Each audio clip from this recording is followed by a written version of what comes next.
जय जगन्नाथ जय Shriram welcome to heart of education YouTube channel. आपण मैंने समस्ते निहात रूप से जानी कि काली आमर आसला provisional result MCC round one provisional result आसला। आज संध्यारे एगेन से रिवाइज कराई रिवाइज प्रोविजनल रिजल्ट पब्लिश हो सारी। तो कौन रिवाइज होती किसी चेंजेस होना नहीं तो से सब रिलेटेड भिडटा देखो फास्ट कथा आज 21 तारीख 21/8/2026 एमसीसी साइट बर्तमान जो नोटिफिकेशन आसला जो it is information of all candidates that the revised provisional result for UG counseling round 1 is now available by revised provisional result को revise करा गला। The provisional result has been revised due to an error in the uploading of PWD certificate। किछि PWD certificate थिबा पिला मानकर allotment हेई नथिला तो सेटा revise हेकि आसीची। ता सहित आ गोटे इंपोर्टेंट इनफॉरमेशन दिया candidates are advise to carefully check their revised provisional result. आपण मैंने काली आपणकर प्रोविजनल रिजल्ट देखिथिले आज ये जो पीडीएफ अपलोड होईची आपण ए जो साइट रे जाई देखंतु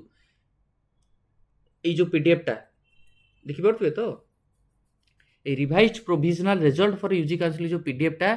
से पीडीएफ ऊपर आपण क्लिक करंतु आ आज भी थरे चेक कर दियंतु आपणकर जो कॉलेज आस्तेला प्रोविजनल रिजल्ट रे सेटा रिवाइज्ड प्रोविजनल रिजल्ट रे अछि ना नहीं चेक कर दियंतु।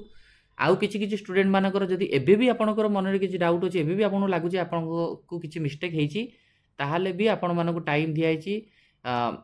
कोनोसी जदि डिस्क्रिपेंसी आपन फील करछथि पाउछथि मे immediately brought to the notice of MCC 8 am on माने ई सुधा आपन काली 8टा सुधा आपन माने जणाई परिबे candidates grievance and query redressal system पाखे जाइए आपन जेमति कैंडिडेट लॉगिन करी जणाउतले आपन जणाई परिबे जदि आ ऊपर भी आपन किछि डाउट अछि तो candidate are further inform that revised provisional result is only indicative. एबे भी जो प्रोविजनल रिजल्ट आछि बा रिवाइज्ड प्रोविजनल रिजल्ट आछि सेटा भी प्रोविजनल या पर आसियो फाइनल। तो candidate advise to approach the allotted college institute only after the declaration of a final allotment. एटी गोटे इंपोर्टेंट पॉइंट मन रखिबे बहुत सारा पेरेंट्स माने पचारछथि कि फाइनल अलॉट सर आमे एबे कोन करिवो देखंतु ये होची प्रोविजनल फाइनल अलॉटमेंट जेतबेला आसीबो आपण माने मन रखंतु आपणकर एमसीसी साइट को जिबे ये जो साइट रहा न्यू रजिस्ट्रेशन पर क्लिक करेंगे क्लिक कला आपणकर roll number and password and captcha देके लॉगिन करेंगे लॉगिन कर सारा तापर आपणकर अलॉटमेंट लेटर डाउनलोड करार ऑप्शन थी अलॉटमेंट लेटर डाउनलोड करेंगे आर वर्ष तुलन में वर्ष टी चेंज होई वर्ष आपण मैंने जो मैंने एमसीसी थ्रू रे एडमिशन करेंगे आइदर सेम कॉलेज रे रहिबे फ्रीज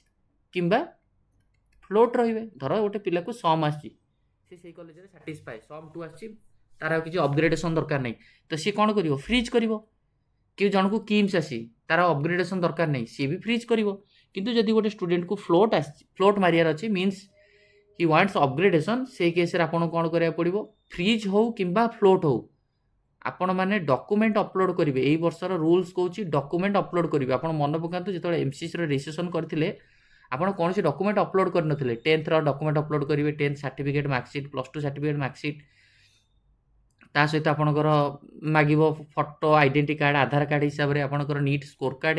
जदि कार कैटेगरी थिबो कैटेगरी ये सब गुडा को आपन पीडीएफ अपलोड करिया पड़िबो जेति केबी भीतर देइथिबो से केबी भीतर अपलोड करिया अछि पूरा क्लियर इमेज अपलोड करिवो पूरा क्लियर जेमति जणे पढी परथिबो ब्लर हेई नथिबो पूरा परफेक्ट इमेज आपनकर अपलोड होगी जो मैंने फ्रीज ऑप्शन देवे से माने सब डॉक्यूमेंट अपलोड करेंगे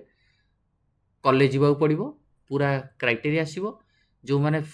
फ्लोट मारे से माने डॉक्यूमेंट अपलोड करेंगे आ पेमेंट भी करिया को पड़ो किंतु एबे सुधा सेटा इनफॉरमेशन जो आसीजो मु तार रिगार्डिंग वीडियो बनैबी केते ना पेमेंट करिया पड़ो कौन करिवो तेणु करी तापर तो आपण माने वेट करिया पड़ो बुझिला फ्लोट करी आपण वेट करेंगे सेकेंड राउंड को आ बहुत सारा पिला पचार सेकेंड राउंड रे चॉइस फिलिंग हम ऑप्शन दिया जीवो येस सेकेंड राउंड रे भी आपण आउ थे चॉइस फिलिंग करि परिबे कारण एमसीसी रो रूल कहे आपण राउंड 1 रे जो चॉइस फिल करथिले सेम चॉइस आपण राउंड 2 राउंड 3 रहिबनी आपण चाहिले राउंड 2 रे आउ थे चॉइस फिलिंग करि परिबे। आपण के राउंड 1 रे जो कॉलेज आछि ताठू बेटर कॉलेज गुडा आपण राउंड 2 रे चॉइस फिल करि परिबे एमसीसी रो। किछि पिला कहउछन्ती मते ओजे रे भी कॉलेज अलर्ट होउची एमसीसी रे भी कॉलेज अलर्ट होउची मु ओजे रो कॉलेज टाको नेबिनी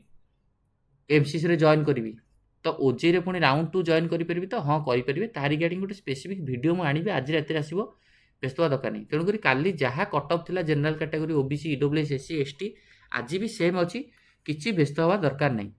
लाइक आपण मैंने जदि कहे जनरल कैटेगरी जमती आप फास्ट राउंड रे ऑल इंडिया रे प्रथम राउंड 1 रे जनरल कैटेगरी आपण समझ जानछथि काली हम डिस्कशन करथिले जनरल कैटेगरी आपनकर जाईची 22342 22342 OBC category 23075 SC category 1,04,921 EWS category 27,179 ST category 1,32,111 MBBS पई आ बीडीएस रो त आपण जानिछथि general category 41,017 OBC category 42,260 SC category 1,53,140 EWS category 45,421 ST category 1,77,533 clear. तो यहाँ हूँ बर्तमान जो रिवाइज है थरे थरे चेक कर दिंतु फाइनाल अलॉटमेंट आसला कौन कौन नहीं से रिगार्डिंग वीडियो बनिया। थैंक यू, धन्यवाद।